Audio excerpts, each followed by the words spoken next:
I remember the day like it was yesterday.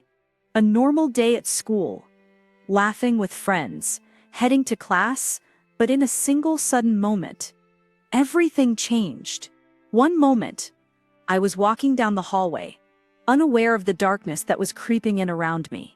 The next, I was falling, a sharp pain in my chest.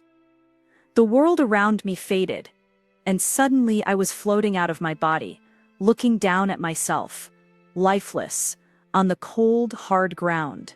The air felt thick, heavy, and the next thing I knew, I was somewhere else, a place so dark, so terrifying, I couldn't even find my breath. But as the darkness closed in, something appeared, a figure, and with it, a voice, calling out to me, asking the most haunting question. Why didn't you warn me? I was pulled away from everything I knew, and in that moment, I realized, my life wasn't mine alone. The journey had only just begun, and I was about to discover something I never expected. This is my story, and it's one you won't forget. Stay tuned, because what happens next might just change your life forever. It started like any other day, but in a split second, everything changed. One moment, I was walking down the hallway at school, my backpack slung over one shoulder, chatting with friends about the usual teenage worries, homework, weekend plans, and what was on TV. The next moment, I was on the floor, feeling a sharp pain in my chest, a pressure I couldn't explain. Everything went black. I don't know how long I was out, but when I woke up, I wasn't in the hallway anymore. I was somewhere else. There was no ceiling, no walls, no familiar faces. Instead, there was nothing but a deep, suffocating darkness, the kind that presses in on you from every direction, making it hard to breathe. The world felt heavy, thick with an unnatural weight that made me feel as though I was sinking. It took a moment to realize I wasn't in my body anymore. I could see it lying there on the cold, hard ground, my classmates standing around it, helpless, unsure of what had happened. They were panicking, looking at each other and calling for help, but none of their voices reached me. My body was there, but I wasn't in it. I was somewhere else, a presence, an awareness, but not a physical being. I was pulled away from that scene, like I was floating on an invisible current, drawn into the darkness that surrounded me. I could still feel the echo of my heartbeat, but it seemed distant, like it belonged to someone else. Then came the light, the blinding, pure light that I couldn't quite touch, but was drawn toward, as if it held the answers I didn't even know I was seeking. And that's when I saw her. It was Lizzie, but not Lizzie as I knew her. She was different. Her face was twisted in pain, her eyes wide and pleading. She was surrounded by a suffocating darkness, and I could feel it. She was in torment, lost, trapped in a place far worse than anything I had ever imagined. I tried to move toward her, but I couldn't. There was nothing I could do. I wasn't alive anymore, not in the way I understood it.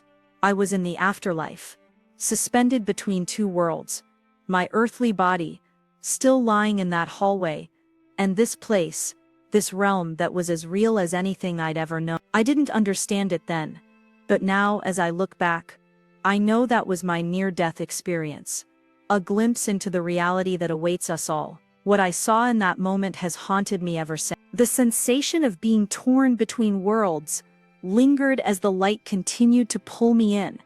I felt it again, the pressure in my chest, as if something were trying to squeeze the life out of me. But there was nothing I could do to stop it. The darkness was so thick now that the light from before seemed like a distant memory, a fading dream. I was no longer drifting. I was falling. I couldn't tell how long it had been, how far I had fallen, but the air around me grew heavier with each passing second. It smelled strange, stale, like something decayed. The silence, which had been deafening before, was now punctuated by faint whispers, voices that seemed to float in and out of hearing, like distant echoes from another realm. And then just when I thought I couldn't sink any deeper, I felt the ground beneath me. It wasn't solid, not in the way you'd expect the earth to be. It was alive. The ground was soft, but it wasn't comforting. It pulsed with an energy that made my skin crawl, as though the earth itself was watching me, waiting for me to make my next move. I wanted to scream, but there was no sound.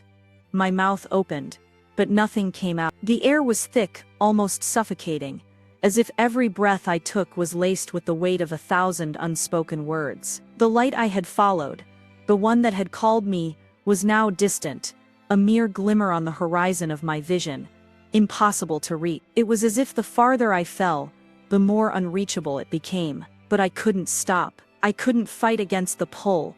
It wasn't a choice.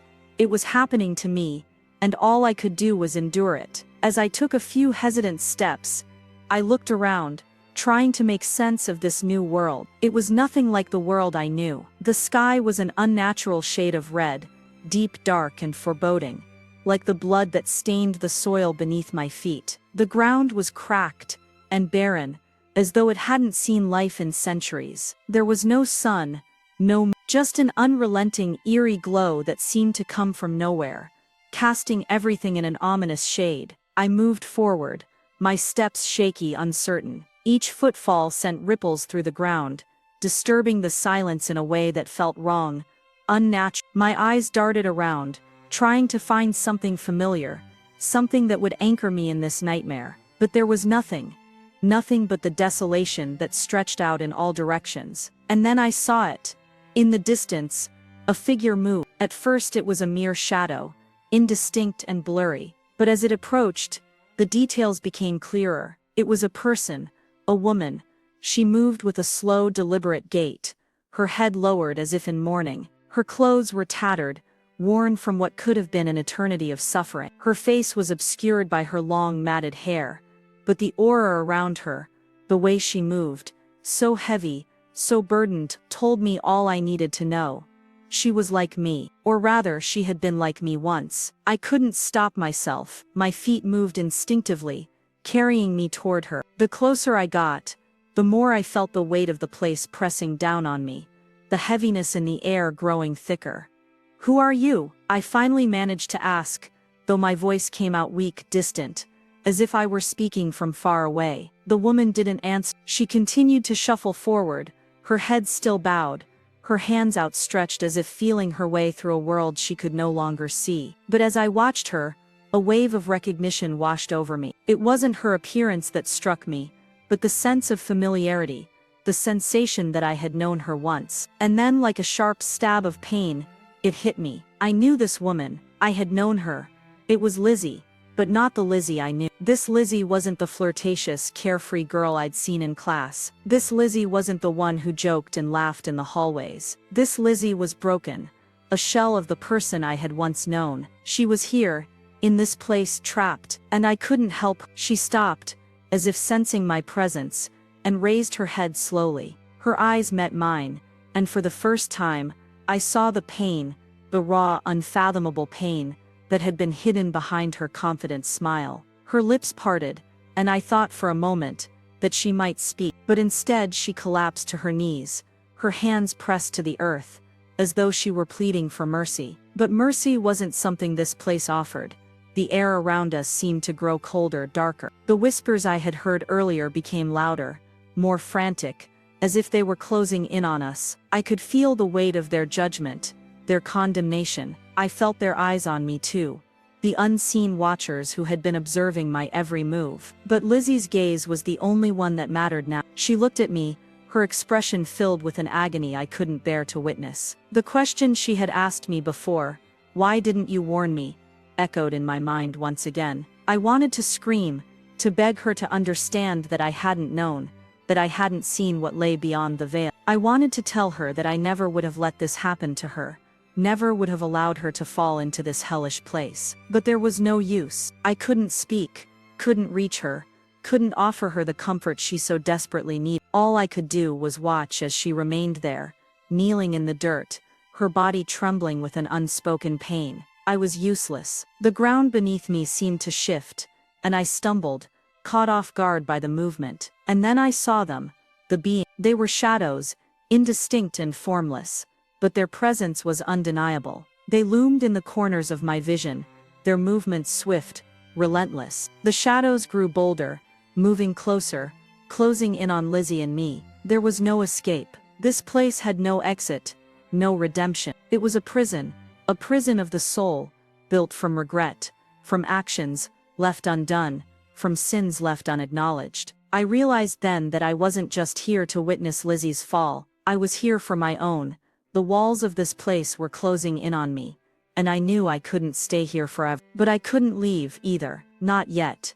I had to understand. I had to see the truth. I had to know why I was here, and why Lizzie was here with me. And I had to face the question that had been haunting me since I first saw her in the dark.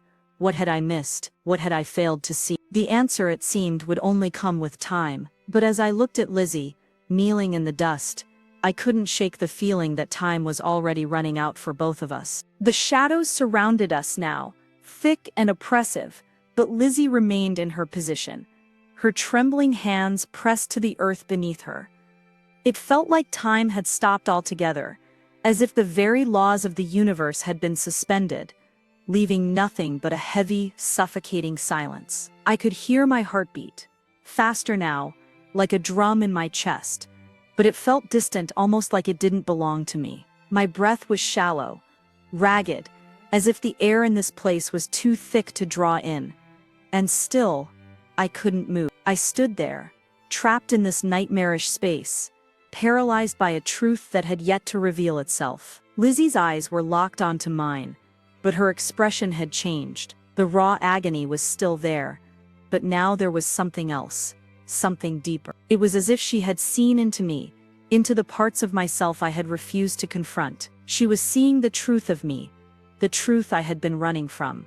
Her gaze pierced through the shadows, through the thick darkness that surrounded us both. It was a gaze of understanding, but not the kind I wanted. This was the kind of understanding that cuts you open, leaves you exposed and vulnerable, stripped of all the defenses you had so carefully built. And then, as if summoned by the realization, they came. The voices. They had been murmuring from the edges of my awareness, but now they surged forward, their whispers loud and insistent. They were calling me, demanding my attention, accusing me, dragging my soul into the very pit of their judgment. I tried to shut them out, tried to block the incessant noise, but the words swirled around me, drowning me in their echo. Each whisper was a reminder, a rebuke, a question that I couldn't answer. Why didn't you warn her? Why didn't you see the signs? Why didn't you care enough to stop her? The guilt washed over me in waves. It wasn't just Lizzie I had failed. It was the countless others who had crossed my path and left, never knowing the full depth of their lives, never knowing the truth of their own path. I had been so absorbed in my own world, so caught up in my own fears, that I had failed to see the darkness creeping in around them, just like it had crept in around Lizzie.